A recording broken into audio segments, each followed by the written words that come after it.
इतने महंगे महंगे हम व्हीकल्स खरीदते हैं, चाहे वो टू व्हीलर हो चाहे वो फोर व्हीलर हो। आजकल जो लाइट्स आती हैं, स्पेशली मैं अगर टू व्हीलर की बात करूं, तो जो हमारी हेडलाइट आती है उससे हम इतना सेटिस्फाई नहीं होते, क्योंकि कहीं ना कहीं वो काफ़ी डिस्टर्बिंग है।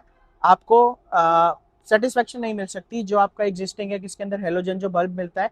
जैसे मैं अगर इस बुलेट की बात करूं, ये बुलेट बटालियन ब्लैक 350 है। काफ़ी टाइम से मैं सोच रहा था इसके ऊपर वीडियो बनाऊं, तो आज मैं ये वीडियो लेके आ रहा हूँ।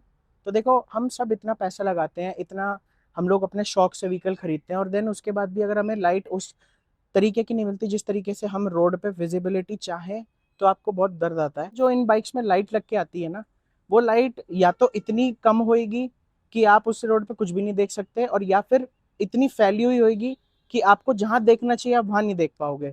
ये हमारे पास बटालियन ब्लैक 350 है। इसके अंदर हमारा प्लेन सिंपल H4 बल्ब आता है, हेलोजन वाला, 60 वॉट्स का, ठीक है।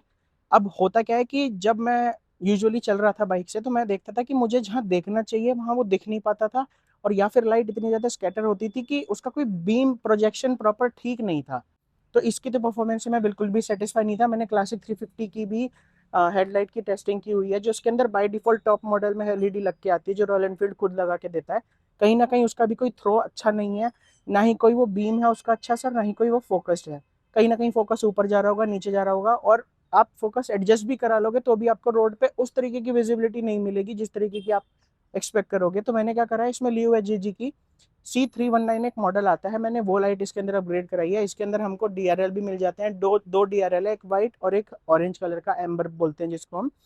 और बाकी प्रोजेक्टर बेस्ड एलईडी है, ठीक है। ये प्लेन एलईडी नहीं है। देखो, एलईडी दो तरीके की आती है, एक प्लेन एलईडी होती है, एक होती है प्रोजेक्टर बेस्ड एलईडी। जो प्लेन एलईडी होती है उसमें कोई आपको बीम नहीं मिलता है, वो बस उजाला उजाला कर देगी, क्योंकि अंदर जो रिफ्लेक्टर होता है आपकी हेडलाइट का, उसमें वो बल्ब फिट हो जाता है। तो वो रिफ्लेक्टर आपका कहीं भी, चाहे ऊपर नीचे राइट साइड, मतलब कोई प्रॉपर एक डिफाइंड उसका वो नहीं होता स्कोप, ना ही उसका कोई प्रोजेक्शन होता, ना ही कोई पाथ होता। तो वो अनइवन कर रही होती है। तो इसी वजह से जब आपने कभी देखा होगा, अगर आप रोड पर चल रहे हो तो सामने वाले की जो हेडलाइट है उससे आप बहुत ज्यादा परेशान होने लग जाते हो, क्योंकि वो होती है एलईडी। एलईडी का जो थ्रो होता है, जो एक पाथवे होता है, वो उस तरीके से डिफाइंड नहीं होता, जिस वजह से वो हाई बीम पे हो या लो बीम पे आपको कहीं ना कहीं वो डिस्टर्बेंस क्रिएट करेगी। प्लस वो लोग फोकस भी करवा के ठीक से नहीं रखते हैं। खैर, ये यूजर फेलियर हो गया, लेकिन मैं एलईडी की बात बता रहा हूँ। एलईडी खराब नहीं है, लेकिन अगर आप थोड़ा पैसा लगा के प्रोजेक्टर एलईडी खरीद सकते हो तो आपको वो डबल बेनिफिट देती है। क्यों? कि आपको एक डिफाइंड एरिया में, एक सर्टेन एरिया के अंदर आपको एक बीम प्रोवाइड किया जाता है, आपको एक और प्रॉपर फोकस के बाद जो आपको जितने एरिया में कवरेज देती है, उससे आप बहुत ज़्यादा सेटिस्फाई होने वाले हो। प्लस प्रोजेक्टर बेस्ड एलईडी है, तो इस वजह से सामने वाले की आंखों को भी दुख नहीं मिलेगा। अगर एक नॉर्मल प्लेन बेसिक एलईडी अगर आप लगा के चलोगे, तो सामने वालों को दिक्कत आनी ही आनी है, चाहे वो लो बीम पे हो चाहे वो हाई बीम पे हो।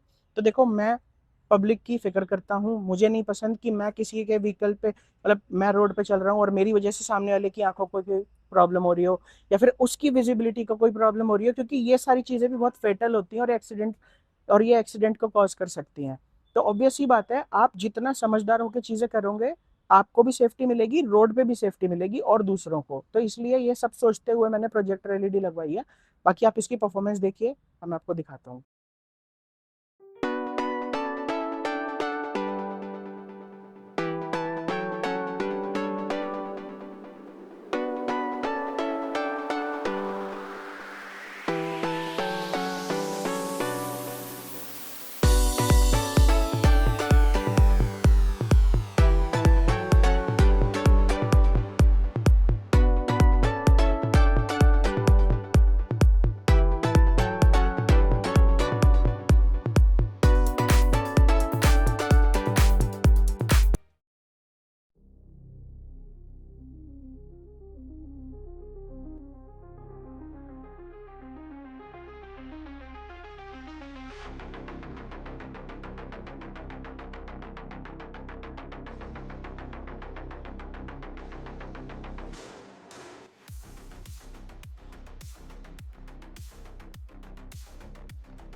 ये जो लाइट है ये प्लग एंड प्ले लाइट है, यानी कि इसके अंदर H4 कपलर, जो बाइक का H4 कपलर आता है, ये उसी के अंदर डायरेक्टली फिट हो जाती है। आपको इसके अंदर कोई वायर कट नहीं कराना पड़ता, कोई एक्स्ट्रा रिले नहीं करवानी पड़ती, कोई एक्स्ट्रा वायरिंग नहीं डलवानी पड़ती। हालांकि मैंने एक स्विच डलवाया, वो स्विच इसलिए कि मैं इस लाइट को बंद चालू कर सकूं, वरना अदरवाइज BS6 में लाइट हर वक्त जली रहती है।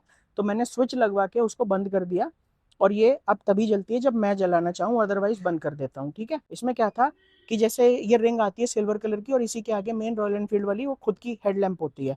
वो पूरा का पूरा असेंबली निकाली और दूसरी नई असेंबली डाली है हमने, और जो नई असेंबली डाली उसके अंदर ये रिंग भी डाली है अलग से। ये ब्लैक कलर की रिंग है, और ये जो रिंग है इसी के अंदर हमारा ये हेडलैम्प फिट हुआ है। ठीक है, इसका फोकस अच्छे से एडजस्ट कराना। लोग क्या करते हैं, लाइट तो अपग्रेड करा लेते हैं लेकिन वो फोकस एडजस्ट नहीं कराते। तो मेक श्योर करना कि आप बाइक पे बैठे हो, हैंडल सीधा हो, और तब उसका फोकस देखो कि आपको फोकस कहाँ करवाना। आप सिंगल बैठना, हैंडल सीधा करना और सामने अपना फोकस उस हिसाब से एडजस्ट कराना। देन एक बंदे को पीछे बिठाना, क्योंकि जब कोई पीछे बैठता है तो ऑब्वियसली बाइक, क्योंकि पीछे के शॉकर हैं वो दबते हैं, जिस वजह से आगे से जो लाइट है वो तो उसका थ्रो अपने आप नेचुरली ऊपर बढ़ जाएगा। तो ऊपर होने के बाद उसको भी आपको एडजस्ट कराना है, वरना क्या होगा कि आपका नॉर्मल लो बीम पे भी वो इतनी ऊपर होगी कि वो सामने वाले की आंखों को प्रॉब्लम देगी। तो इसलिए सिंगल प्लस एक साथ में पिलियन को बिठा के दोनों फोकस आपको एडजस्ट कराने हैं, उसके हिसाब से आप अपनी लाइट अपग्रेड करना। दूसरी चीज, अगर आप अच्छी क्वालिटी की भी लाइट ले रहे हो या जेनेरिक क्वालिटी की भी अगर आप लाइट ले रहे हो, तो आप पहली बात तो ये मेक श्योर करना कि आपको सिर्फ उसकी परफॉर्मेंस अंधेरी रोड पे नहीं देखनी है। देखो, जब रोड पे अंधेरा होगा, सुनसान अंधेरी रोड है, तो उसमें तो अगर आप एक छोटा सा बल्ब भी जलाओगे ना तो वो भी बहुत सारी रोशनी कर देगा। पर आपको लाइट इस तरीके से नहीं चेक करनी चाहिए। लाइट एक्चुअली में किस तरीके से चेक होती है कि आप अंधेरे में तो देख रहे हो, वो देखो, लेकिन आप उस सेम लाइट को लेके जाओ एक बड़े मेन रोड पे, ठीक है, जहाँ पे बहुत सारे व्हीकल्स चलते हैं। आप एक कॉमन किसी भी रोड पे चले जाओ जहाँ पे व्हीकल्स चल रहे हो। जब आप व्हीकल अपना चलाओगे रोड पे, जब उनकी लाइट्स के साथ आपकी लाइट कैमोफ्लेज होकर चलेगी, तो आपको क्या विजिबिलिटी मिल रही है, कितना एरिया वो कवर कर रही है, वहां से आपकी जो एक अच्छी हेडलाइट की खासियत होती है वो निकल के आती है। जितना ज्यादा आपका कैमोफ्लेज दूसरों की लाइट से होके चलेगा, या जितना अच्छा बीम आपको प्रोवाइड होके मिलेगा, जितना अच्छा सरफेस एरिया ये कवर करेगी, उतना ज्यादा आपको बेनिफिट होता है। देखो, ये जो लाइट मैंने लगवाई है ये मुझे टोटल पड़ी है 6200 की, इंक्लूडिंग लेबर वगैरह सब। लाइट मेरे ख्याल से ये 6000 रुपए की है, बाकी 200-300 रुपए जो भी लगे वो मेरे लेबर और इन सब चीज़ों के लगे हैं। इसमें मैंने स्विच भी अपग्रेड कराया हुआ है, इसके अंदर स्विच नहीं आता है। मैंने ये यहाँ हमारे दिल्ली में एक स्टोर है सैम गैराज करके, काफ़ी फेमस है वो। तो मैं अगर उनका कोई लिंक होगा या कोई कांटेक्ट डिटेल्स होगी तो मैं नीचे डिस्क्रिप्शन में लगा दूंगा। और प्लस ये कोई पेड या प्रमोशन से रिलेटेड वीडियो नहीं है, ये मेरी पर्सनल खुद की बाइक है, और ये मैं काफ़ी दिन से ऑब्जर्व कर रहा हूँ, काफ़ी दिन से मैंने इसको चलाया है, उसके बाद मैं इस अपग्रेड के हिसाब से आपको एक रिव्यू बना के दे रहा हूँ। तो ये मेरा पर्सनल ओपिनियन है। बाकी इस मॉडल को अगर आप चाहो तो अपने नियरेस्ट किसी भी जगह पे देख सकते हैं, या सैम गराज से आप मंगवा सकते हैं, तो वो आप देख लेना। तो होप करता हूँ दोस्तों आपको ये वीडियो अच्छी लगेगी। अगर वीडियो अच्छी लगी है तो प्लीज़ लाइक करना, इस वीडियो पे कमेंट करके मुझे बताना आपको परफॉर्मेंस कैसी लगी। बाकी मेरे चैनल पे और ऐसी इन्फॉर्मेटिव वीडियोस पड़ी हुई हैं, मेरे चैनल पे विजिट करना। आपके टाइम देने के लिए thank you so much, bye bye.